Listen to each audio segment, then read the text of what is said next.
여러분 사이판이 어디 있는지 알아요? 예, 몰라도 괜찮아요. 오랫동안 선교하시는데 교회에 태풍이 와서 아직도 고치지 못하고 있어 많은 어려움을 겪고 계신데, 마침 이번에 우리 귀국해서 교회들을 방문하시면서 도움을 요청하고 있습니다. 그래서 우리가 기쁜 마음으로 우리 선교사님을 초청하고 말씀 듣고 또 기도로 또 물질로 후원하는 그런 시간을 오늘 갖게 됐습니다. 그런데요, 저나 제 아내 주변을 돌아보면 전부 믿는 사람밖에 없어요. 별로 감동이 안 되신 모양인데, 이 왕영춘 선교사님은 제 아내의 사촌 형부, 사촌 언니의 남편이면 사촌 형부죠. 그 형부가 오늘 동행을 하셨습니다. 86세신데 원로 목사님 은퇴하시고, 근데 안타깝게도 작년 3월경인가요? 그 사촌 언니가 돌아가셨어요. 목사님 혼자 계신데, 목사님 잠깐 일어나세요. 이따 축도하실 텐데. 86세세요. 원로 목사님이십니다. 박수로 한번 격려하십시오. 네.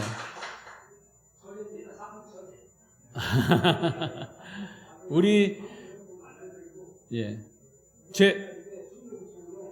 제가 나중에 설명할게요. 앉아 계세요. 제 아내가 그 고향 교회에 목사님이 형부로서 목회하실 때 제 아내가 큰 은혜 받고 거기서 병도 고치고 목사님 통해서 그런 역사가 있습니다. 그런데 원로 목사님의 사위가 왕영춘 선교사님입니다. 그거 얘기하려고 그랬어요. 그러니까 제 주변에는 제 아내나 저나 다 예수 믿는 사람들밖에 없어요. 목사님 아니면 선교사님. 그래서 이렇게 인연이 돼서 오늘 말씀을 또 전하게 되셨습니다. 새 계명을 아십니까? 라고 하는 주제로 말씀을 전하실 때 큰 은혜가 되시길 바라고, 나오실 때 크게 박수로 환영하겠습니다.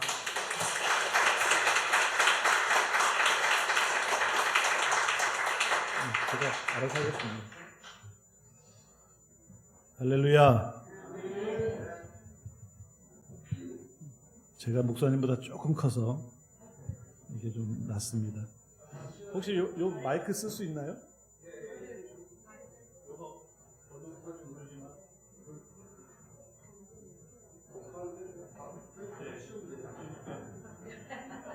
이건 또 너무 감사합니다. 사실 저에게 주어진 시간이 30분밖에 없다고 그래서 넘기지 말라고 아주 신신당부해 주셔서 30분 안에 다 끝내야 되겠습니다. 자, 먼저 그 영상을 사실 준비했습니다. 영상을 먼저 보시고요. 그 다음에 오늘 준비한 말씀을 전해드리도록 하겠습니다.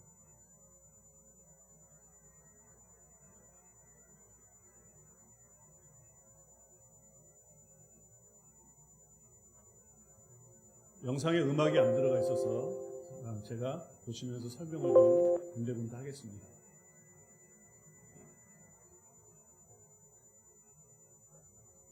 아름다운 아주 건강한 지역이 섬나라이기 때문에 저희가 이제 교육관이고 이게 성전의 옛 모습입니다. 근데 2015년에 태풍이 한 번 왔고 또 2018년에 또 한 번 큰 게 왔습니다. 2015년 이후에, 2018년 이후에 교회가 저렇게 완전히 교육관하고 식당은 아주 대파가 됐고, 또 성전은 저기 사택인데 지붕이 완전히 다 날아가 버렸습니다. 그래서 지금 저런 모습으로 2020년 2월까지 저희들이 못 들어갔었는데 그때 들어가 보니까 이런 현상이 있었습니다. 교회에 천정이 나가고 저진주가 끊어지고 이런. 그래서 20년 6월부터 공사를 시작했어요. 기도하면서. 그래서 올해 3월에 여기가 이제 성전으로 들어가는 입구입니다. 들어가 보도록 하겠습니다. 이 모습이 올 3월에 여기가 찍었던 사진입니다. 성전 안에 문을 향해 들어갑니다. 그리고 성전이 한 폭이 10m, 길이가 한 20m 이렇게 되는 성전이고요. 그리고 이번에 대광교회 그리고 부여중앙교회에서 오셔서 정기와 그리고 대광교회에서는 또 에어컨 시설 하는데 도움을 주셨군요. 그리고 제가 오늘 나오게 된 이유가 그냥 오늘 다시 그 나무 부분을 다시 또 시작을 했습니다. 그래서 안녕하십니까. 사이판의 왕영주 선교사입니다.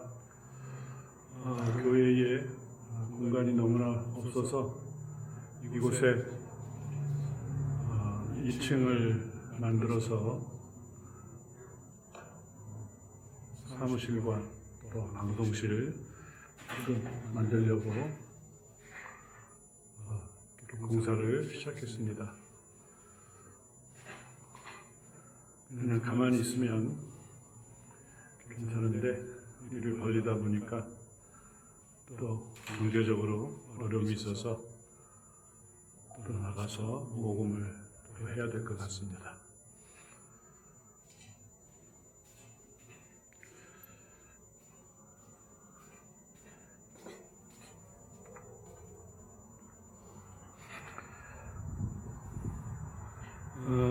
태풍으로 교회는 거의 정리가 됐고 바깥에 이제 2층 만들려는 계단 준비가 있고요. 또 여기 이제 사택 앞에 여기 이렇게 아직은 절반이 공사가 안 됐는데 여기 이제 교회 식당과 주방을 또 계획하고 있습니다. 아무튼 속히 이것이 또 완공되어질 수 있도록 기도해 주셨으면 감사하겠습니다. 감사합니다. 이상입니다. 사실 제가 2014년 12월에 사이판을 갔습니다. 그 이전에는 제가 92년도에 대만에 1년 있었고요. 그리고 95년도에 이제 중국을 가서 한 12년 사역을 했고요. 그리고 2007년에 싱가포르로 가라고 해가지고 또 싱가포르에서 한 8년 사역을 했습니다. 그리고 2014년에 사이판에 또 자리가 있어가지고 사이판을 옮기고 지금까지 이제 9년 차에 있는데 제가 15년의 태풍을 한번 맞고 정말 인생에 경험하지 못한 엄청난 이런 사건이 있었습니다. 그랬는데 2018년도에 비자가 없어가지고 비자를 기다리는 동안 한국에 있었는데 그때 또 마침 태풍이 와서 이때는 아주 더 강한 태풍이 와가지고 그리고 2020년에 비자를 받고 2년 만에 교회를 돌아갔더니 교회 모습이 저런 모습으로 변해 있었습니다. 그래서 하나님 앞에 어떻게 할까 기도하기 시작했었는데 기도하니까 하나님이 이곳저곳에서 조금씩 도와주셔서 공사를 6월달에 시작을 했고 그리고 시간 날 때마다 또 없으면 기도하고 또 생기면 짓고 하다가 지금까지 5년 동안 어떻게 보면은 2015년부터 계속 보수하다가 오늘날까지 왔는데 8년 동안 계속 교회만 복구하고 지금까지 있습니다. 근데 이번에 나왔더니 그 모교회 장로님을 제가 뵀어요. 점심 사준다 그래가지고 만나자 그래서 갔더니 제가 이렇게 딱 가니까 이거 뭐 저를 딱 보시더니 섬나라에서 온 분이 아니라 뭐 이렇게 멀쩡해 그러시는 거예요. 제가 다 죽는 모습으로 나와야 되는데 그냥 하나님이 이런 모습을 주셔서 불쌍해 보이지가 않는 거예요. 불쌍해 보여야 뭐 좀 도와줄 텐데 저와 제 아내는 그런 은총을 받은 것 같아요.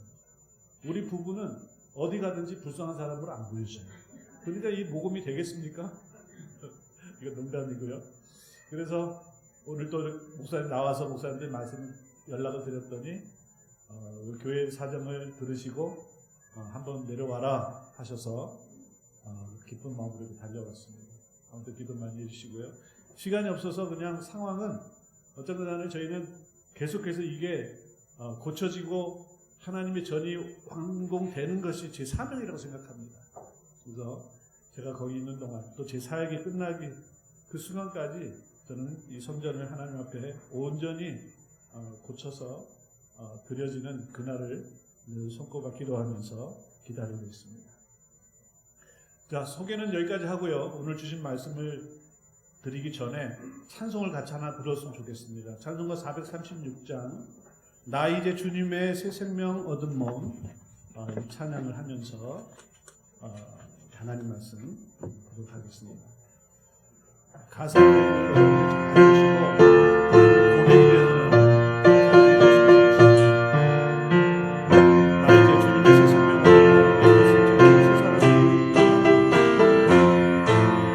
나 이제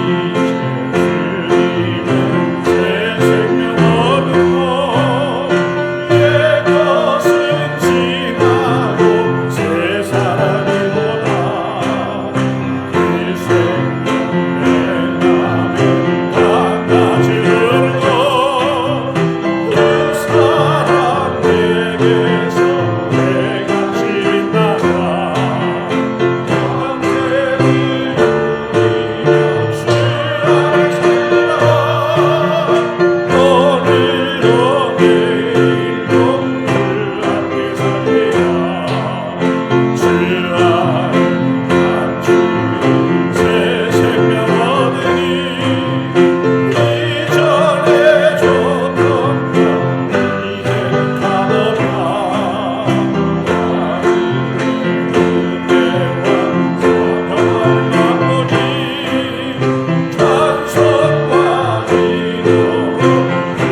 오늘 우리 함께 읽었던 누가복음 13장 요한복음 13장 우리 함께 읽었던 34절 35절 말씀은 누가 말씀하신 거냐면 주님께서 말씀하신 겁니다. 서두에 새 계명이라는 말이 나와요.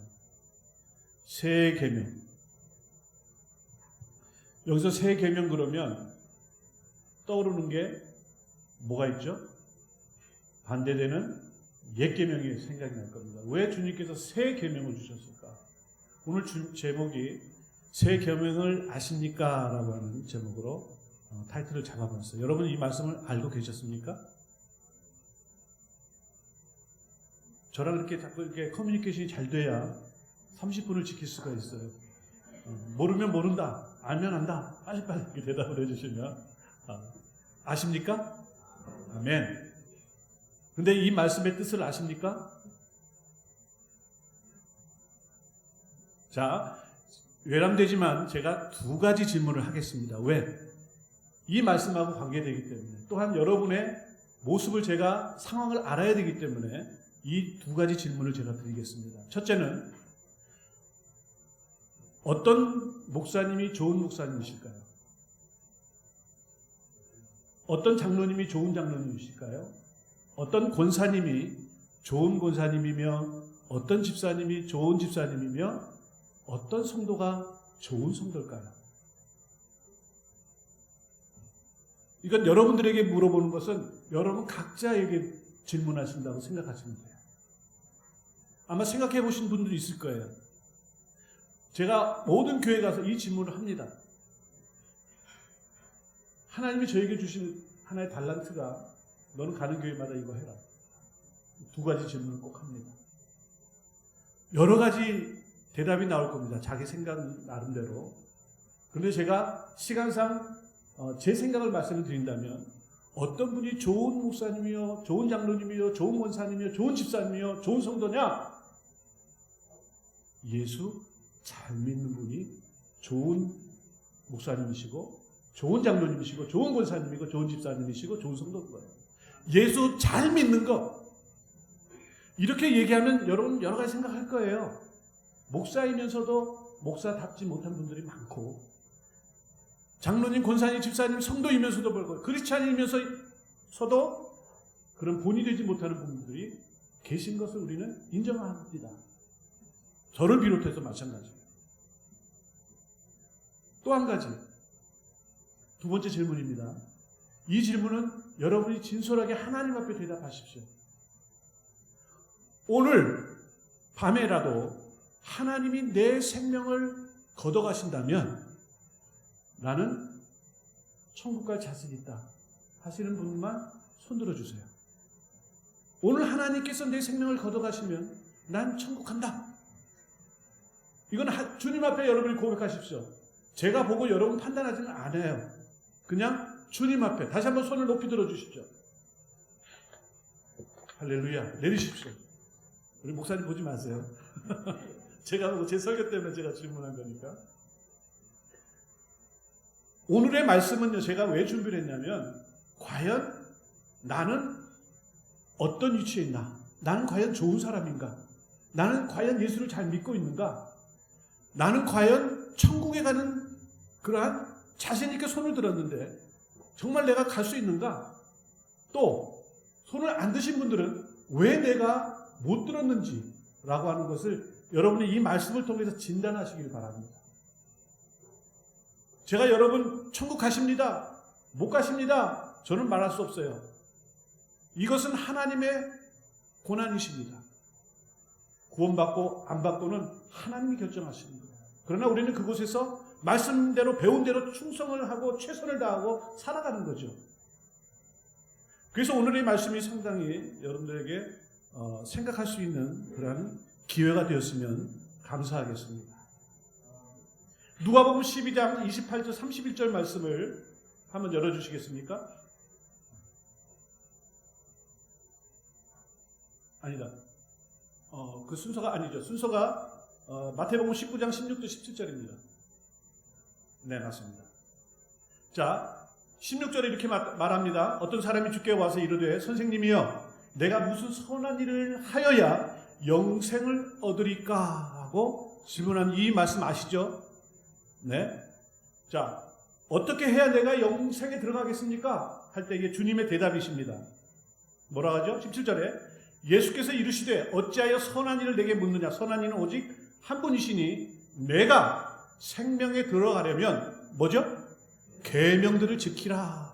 자, 우리가 왜 계명이 소중하냐면 영생에 들어가는 길이기 때문이에요. 그래서 계명이 소중합니다.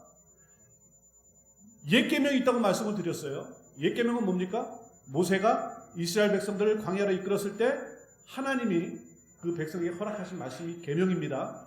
이 계명은 예수님이 오시기까지 지켜졌어요. 아니, 어떻게 보면 지금도 지키고 있다는 것이죠. 그 내용이 요약을 하면 뭐죠?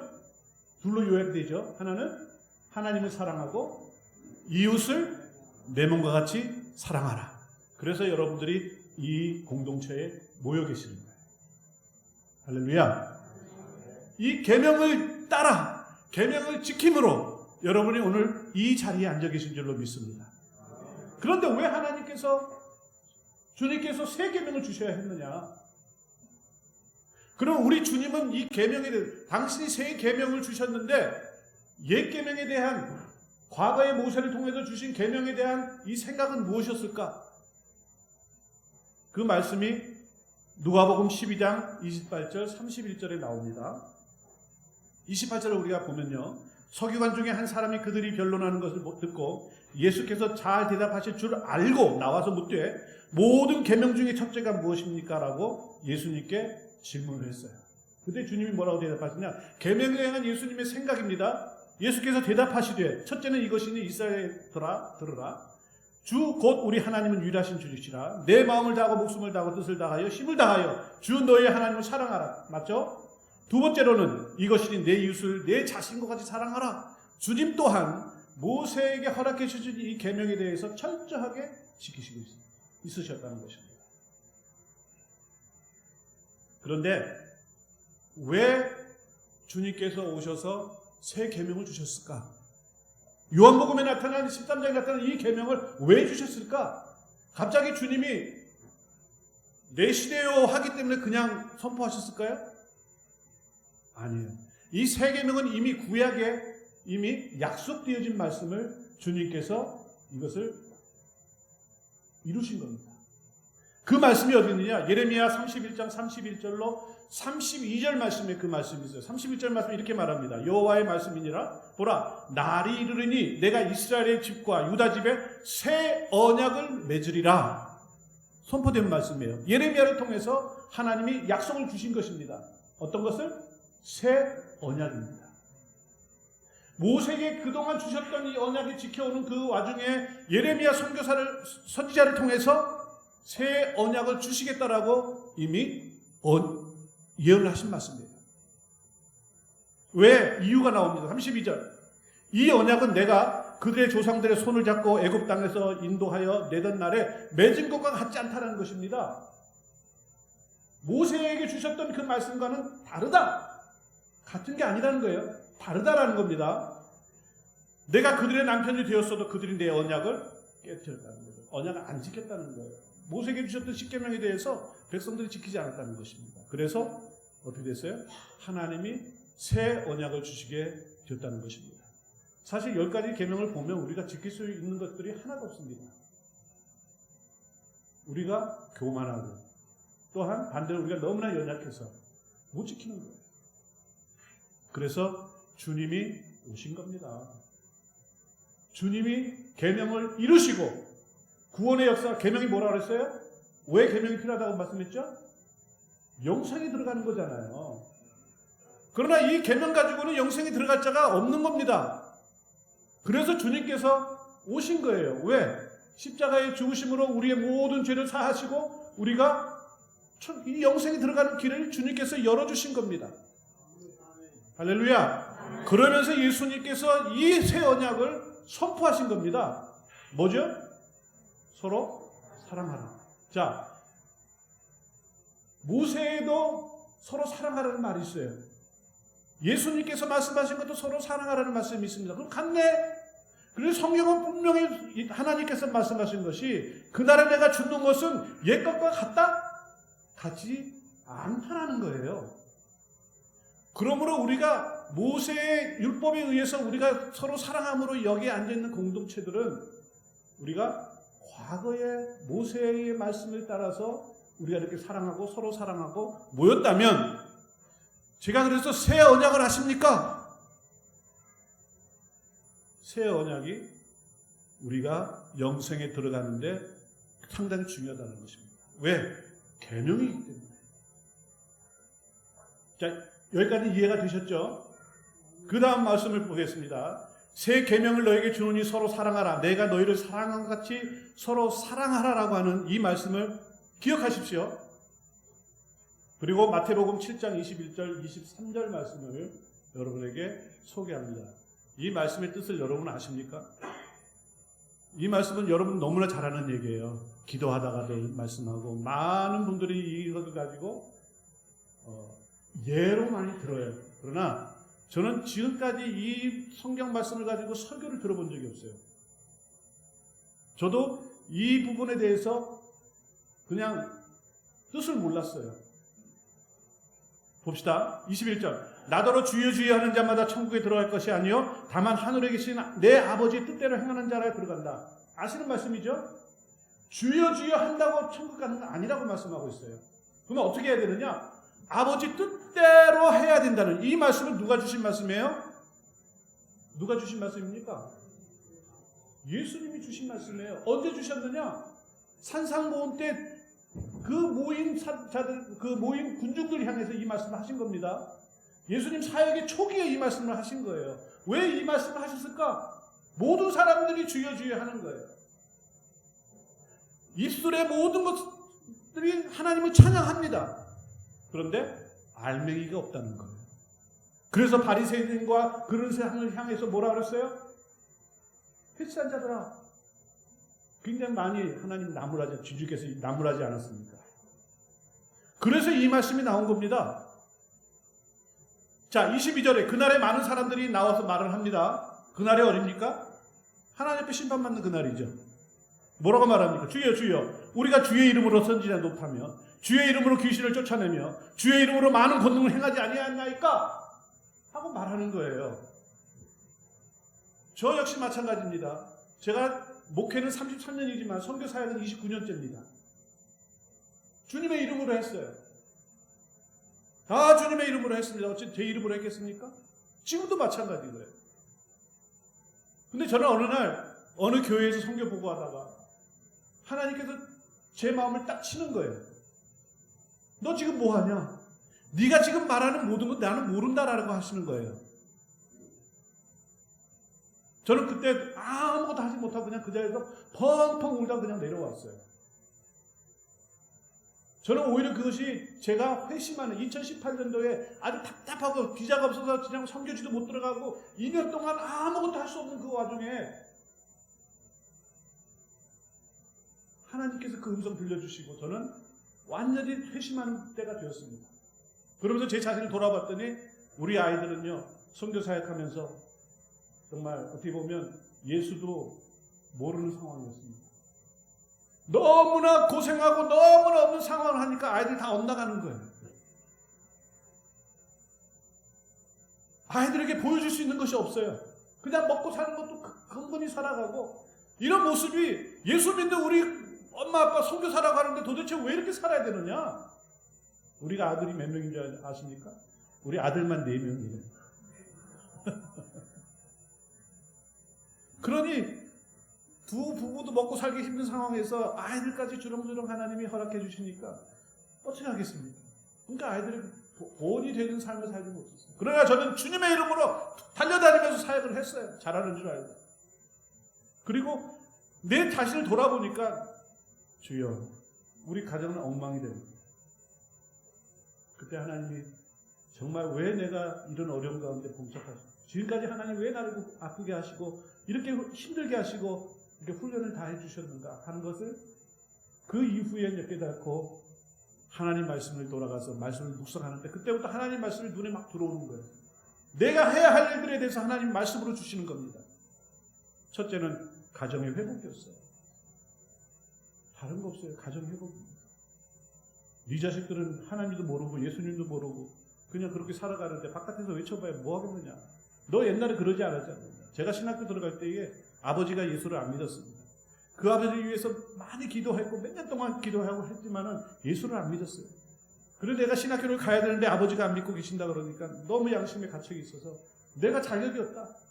그래서 아버지를 전도시키고 내가 신학교를 가야지 하고 그리고 정말 하나님께서 그 일을 이루어 주신 거예요. 저희 아버지 예수 믿고 나서 저는 신학교에서 떳떳하게 공부할 수 있었습니다. 그러던 네가 어찌 가족의 아이들이 저렇게 있는데 그러고 있느냐?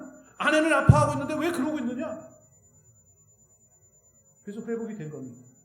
그러면서 이 말씀을 하나님이 주셨고 또 이 말씀을 이해하도록 하나님이 주신 거예요. 그래서 자신 있게 저희가 이 말씀을 여러분들에게 말씀드릴 수 있는 거예요. 그리고 지금 가정 예배를 회복했고 또 제가 아이들한테 왜냐하면 아이들은 뭘 보았냐면 늘 아내하고 싸우는 걸 본 거예요. 선교사가 왜 싸워? 서로 모든 게 부족하기 때문에 싸울 수밖에 없어요. 여러분들 제가 솔직하게 말씀드립니다. 그러니까 아이들이 다 엇나가는 겁니다. 그래서 제가 아내하고도 이제 회복을 하기로 하고 그리고 아이들 앞에 제가 사실 부끄러운 얘기일지도 모르지만 무릎 꿇고 사죄를 했습니다. 내가 잘못했다. 하나님이 저를 때리시는데 제가 그 앞에서 뭐 체면이고 이런 게 있을 수가 없었어요. 당장 아이들을 회복해야 되기 때문에 사죄하고 그러면 우리 예배 드리자.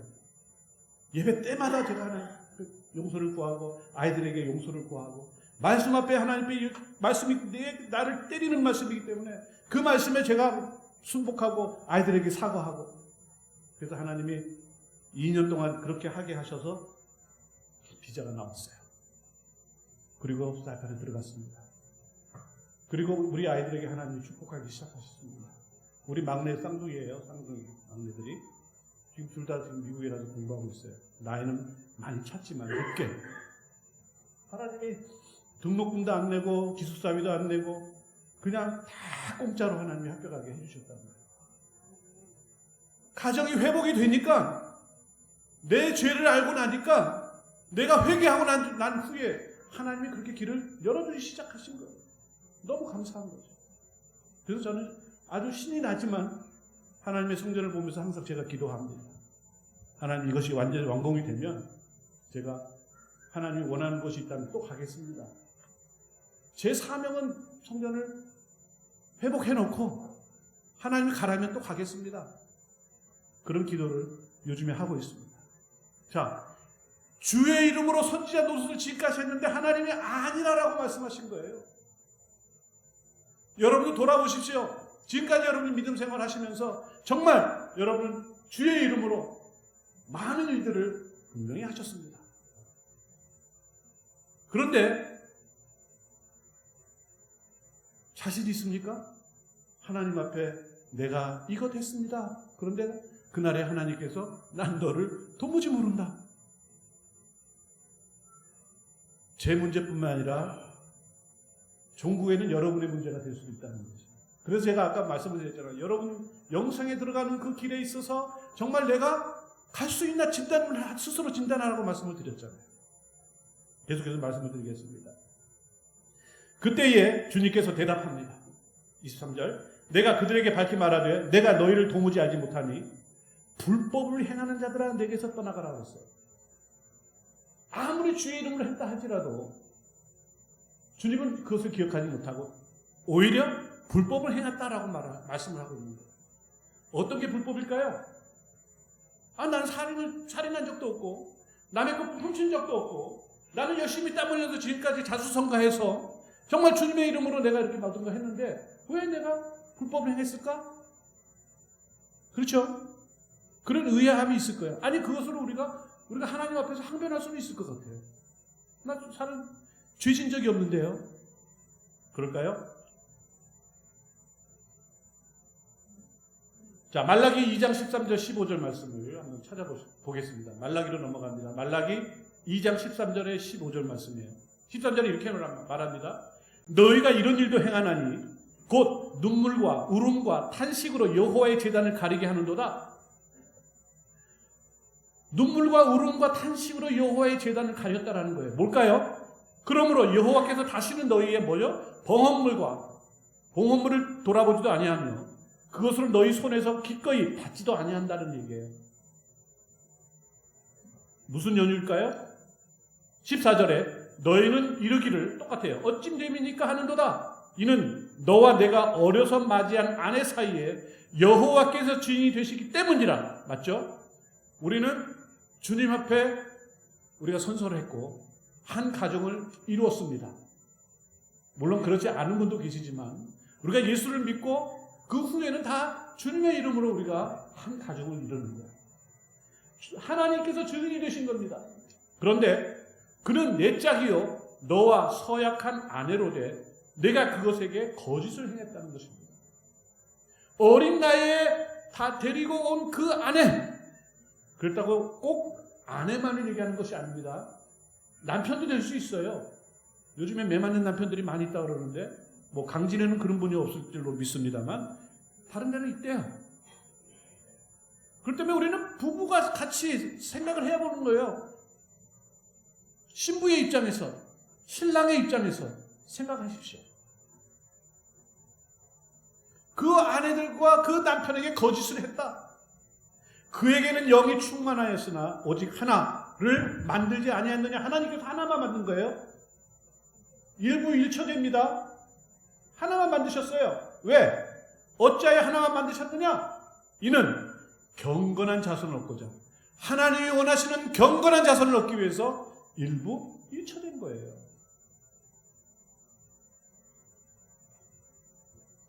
그러므로 내 신령을 삼가 지켜 어려서 맞이한 아내에게 거짓을 행하지 말지니라. 우리가 결혼할 때는 다 주잖아요.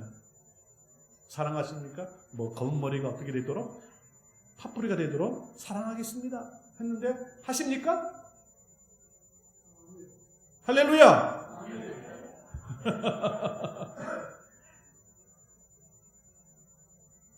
자, 34절 말씀, 새 계명을 너에게 주노라라고 하는 의미를 잠깐 말씀을 드리겠습니다. 서로 사랑하라고 하는 이 말씀은 하나님이 언제 주셨을까요? 주님께서. 요한복음 13장에 나온 이 말씀을 할 시기가 언제냐고 하는 게 중요합니다. 이때는요, 예수님이 십자가를 지기 직전에 만찬 후에 제자들에게 주신 말씀입니다. 그렇다면 이것은 유언의 말씀일 수도 있어요. 그때에 주신 거예요. 그러면서 서로 사랑하라. 어떻게? 과거에는 내 이웃을 내 몸과 같이 사랑했어요. 나를 사랑하는 만큼 사랑하라는 것입니다. 내 몸과 같이 사랑하라는 것. 그런데 여러분 자신을 사랑하십니까? 야, 나도 안 사랑하면 누구 사랑하겠어? 그렇잖아요? 자해하는 사람들도 많습니다. 그런 사람이 어떻게 사랑을 하겠어? 그래서 예수님이 그것을 만들어주시며 십자가에 달려 죽으시기 직전에 내가 너희를 사랑한다. 그 사랑의 극치가 무엇인지를 너희에게 보여줄 터이니 앞으로 너희들이 서로 사랑할 때 이렇게 사랑하라라고 하신 것이 바로 이 말씀이에요. 어떻게? 내가 너희를 사랑한 것 같이 사랑하라는 것입니다. 주님의 사랑은 목숨을 다해서 그 생명을 주시기까지 사랑하셨던 그 사랑만큼 사랑하라는 것입니다. 여러분 가능해요? 불가능합니다. 정말 이 말씀처럼 내가 내 목숨을 다해서 사랑해 줄 사람이 이 땅에 누가 있을까?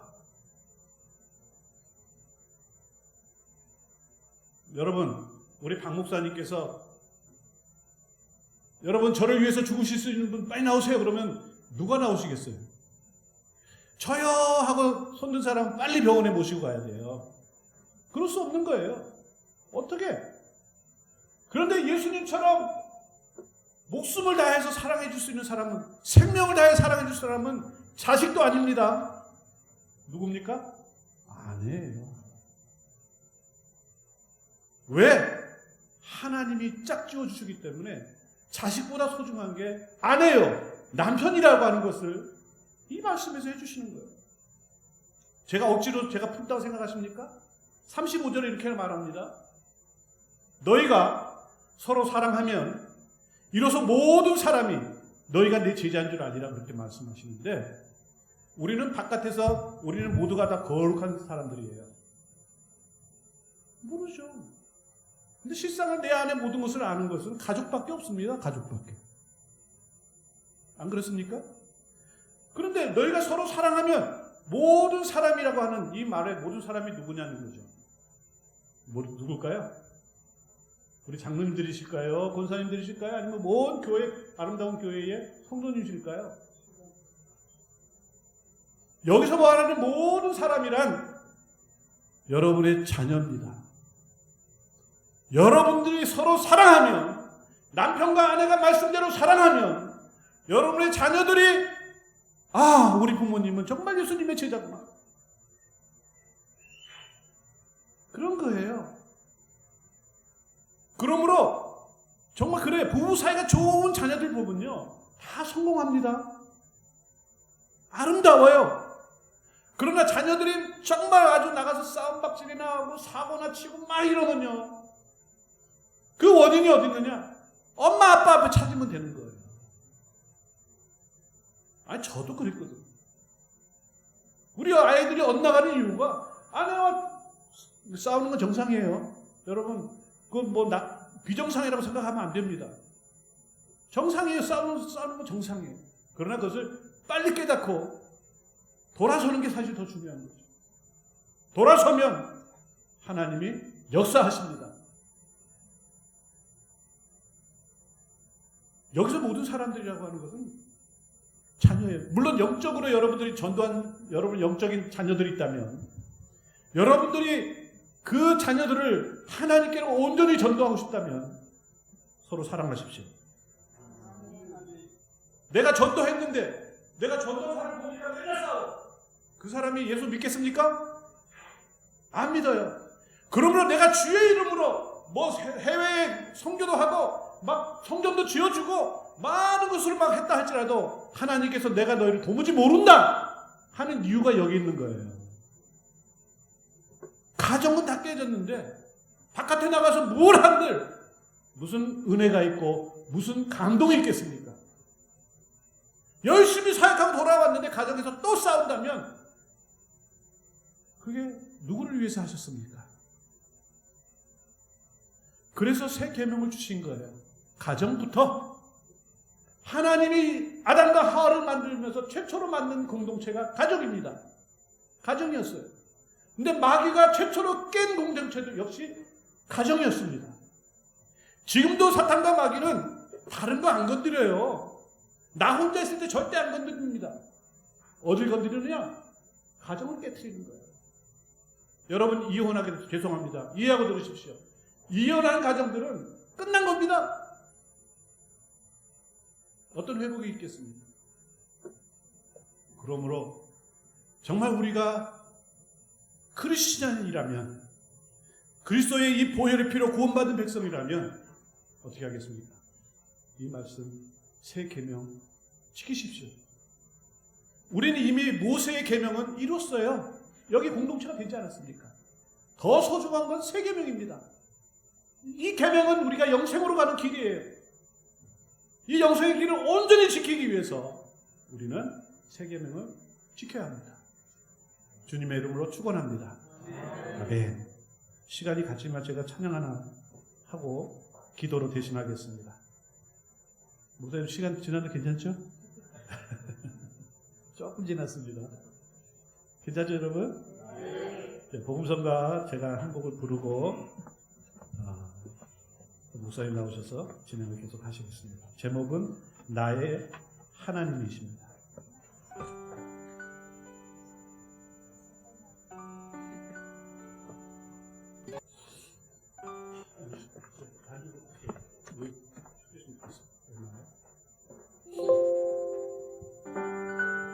소리 좀 넣어주시고요.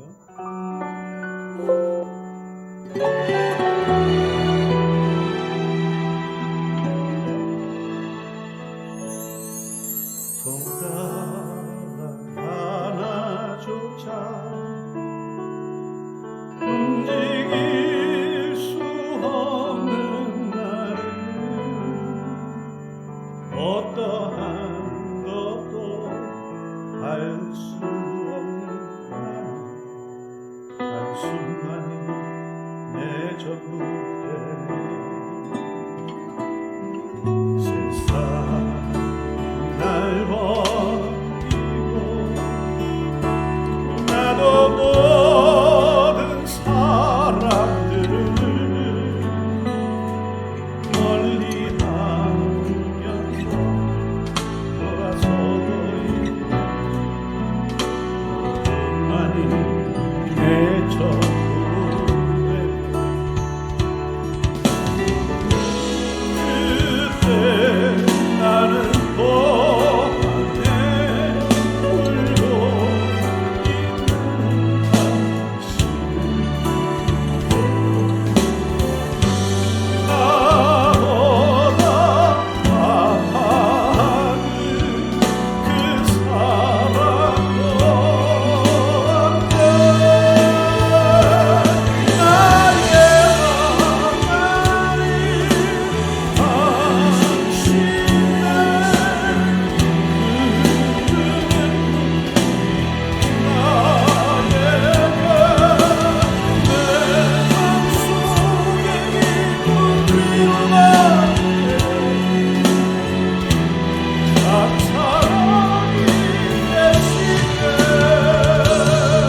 거듭나니 내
아멘.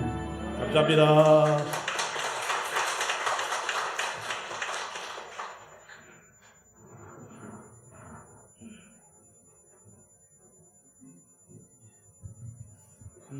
감동이 되셨으면 뜨겁게 다시 한번 박수 한번. 감사합니다.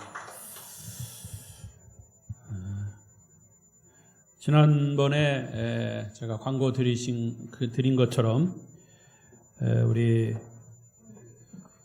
사실 교회 사이판 선교교회가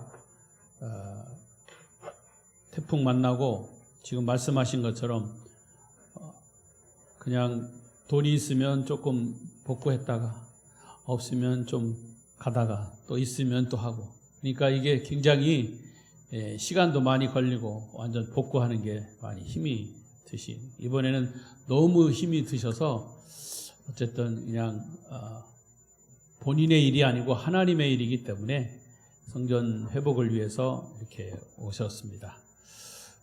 그러니까 여러분이 정성을 다해서 이제 헌금을 하시되, 요즘은 전부 다 카드를 쓰시기 때문에 현금 가져온 거 다 내고 가라 그러면 현금이 하나도 없더라고요.